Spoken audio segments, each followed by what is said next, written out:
கவலை கொள்ளாதீர். என் தோழனே, நீ பிரம்மாண்டமாக நினைக்கக்கூடிய இந்த உலக வாழ்வென்பது ஒரு வீட்டை போன்றது. ஒரு வாசலின் வழியாக நுழைவாய், இன்னொரு வாசலின் வழியாக வெளியேறுவாய். அந்த இடைப்பட்ட நேரத்தில் நீ வாழக்கூடிய தங்கக்கூடிய அந்த இடம்தான் இந்த உலக வாழ்க்கை. இந்த உலக வாழ்க்கையுடைய நேரங்கள் தெரியுமா உனக்கு? 24 மணி நேரம் என்றால் உன்னுடைய உறக்கம், பிரயாணம் 6 மணி நேரம், 2 மணி நேரம் போக நீ எண்ணினால் 6 மணி நேரம் கூட 24 மணி நேரத்தில் முறையாக உனக்காக நீ மாற்ற வேண்டும், நீ செய்ய வேண்டும் என்ற காரியங்களை செய்வதற்கு கிடையாது. 60 ஆண்டுகள் வாழ்ந்தால் 20 ஆண்டுகள் தான் முறையாக வாழ்கிறாய். மற்ற நேரங்கள் எல்லாம் உறக்கத்திலும், பிரயாணத்திலும், மற்ற அலுவல்களிலும் சென்றுவிடும். இந்த 20 ஆண்டுகளுடைய வாழ்க்கைக்கு தான் இவ்வளவு கவலைப்பட்டு உன்னை அழித்துக் கொண்டிருக்கிறாய். என் தோழனை, இந்த உலகத்தில் 3 மனிதர்கள் உண்டு.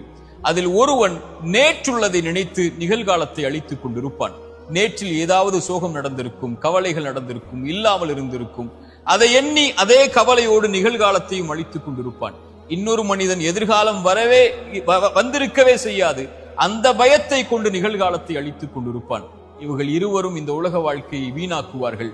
இன்னொரு மனிதன் உண்டு, அவன் நிகழ்காலத்தில் ஒவ்வொரு நிமிடத்தையும் நேரத்தையும் கணக்கிட்டு கடந்த காலத்திலிருந்து எடுத்து வந்த பாடங்களையும் படிப்பினைகளையும் கொண்டு வாழ்வை செதுக்கி அவன் எதிர்காலத்தின் தயாரிப்போடு தன் இறைவனை நோக்கி சென்று கொண்டிருப்பான். இவன் தான் வெற்றி அடைவான். கவலை கொள்ளாதீர் என் தோழனே. நீ